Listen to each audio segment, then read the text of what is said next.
สบายดีทุกท่านที่กำลังติดตาม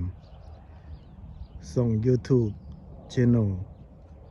คนลาวในอเมริกาสบายดีตอนเช้ามื้อนี้แม่นมื้อวันเสาร์เนาะ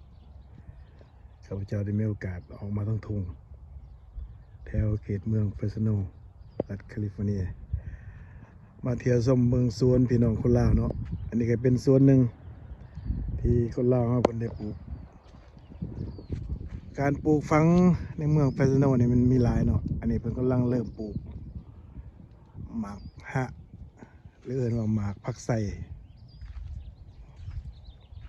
เนาะก็จะเฮ็ดเป็นคู่ยาวๆไปสิแหละตอนนี้เดือนนี้เป็นเดือน5ปลายๆแล้วเนาะวันที่22 23แล้ว24แล้วครับของใหม่กำลังใหญ่อีกประมาณเดือน6เดือน6เดี๋ยวเพิ่นก็สิได้เก็บส่งบริษัทขายเลยเนาะอันนี้คือเครื่องขาย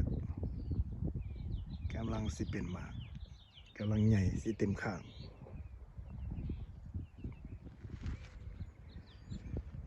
คนลาวส่วนหลายในเมืองเฟรโนเลยก็พากันเฮ็ดสวนหลายเนาะปลูกหมากไม้ต่างๆหลายแนว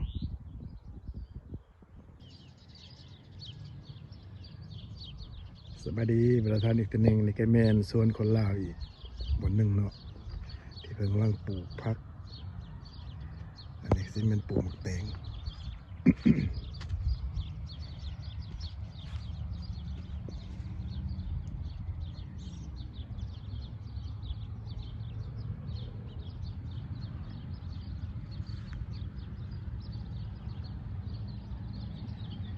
เมืองนี้เป็นเมืองที่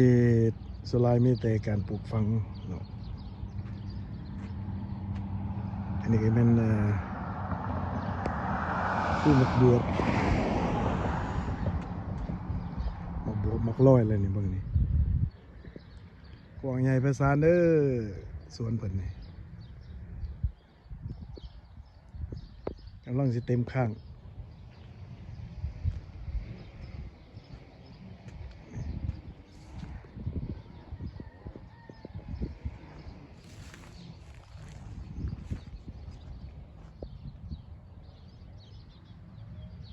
มื้อนี้อากาศดีหลายมื้อนี้ตอนเช้า9 โมงกว่า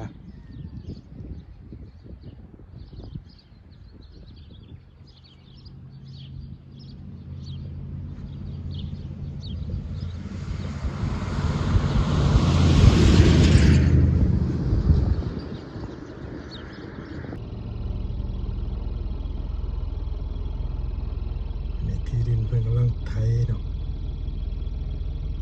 ชมวิวทิวทัศน์พี่น้องแนมไปใกล้มันคือต้นตาลต้นปาล์ม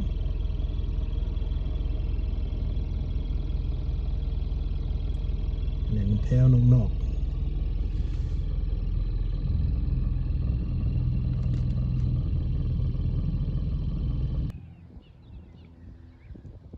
อันนี้น้ำของอันนี้เป็นน้ำของซีรีส์น้ำของเมืองเพิ่นปล่อยมาเนาะระบายไปสู่เขตใดเขตหนึ่งฟาร์มใดฟาร์มหนึ่งแหละ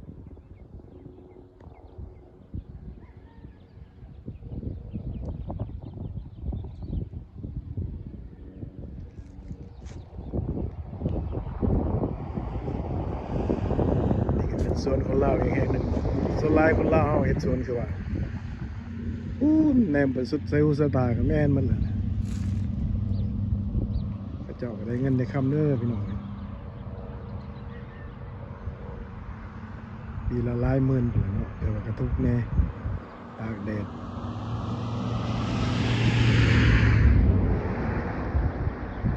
หมากไม้ต่างๆเป็นปลูกหมากบวบหมากลอยหมากฮะ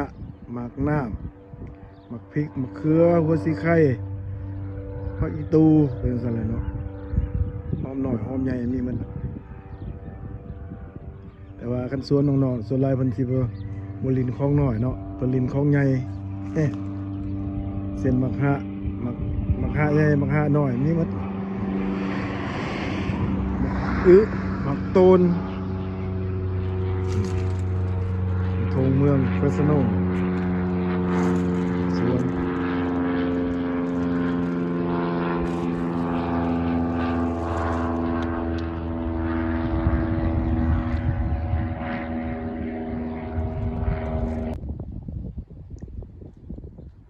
ถัดออกมาในทั้งคางสวนเพิ่นนี่ก็มีหมากเกรดเรียกว่าเอิ้นว่าหมากระแซงเนาะอันนี้ก็เป็นฟาร์มของคนอเมริกาเขาเนาะกำลังเป็นหมากน้อยๆโอ้อากาศเย็นดีมื้อนี้อันนี้หมากระแซงหรือว่าหมากเกรดกำลังเป็นหมาก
ฟาร์มเกรด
ฟาร์มเกรด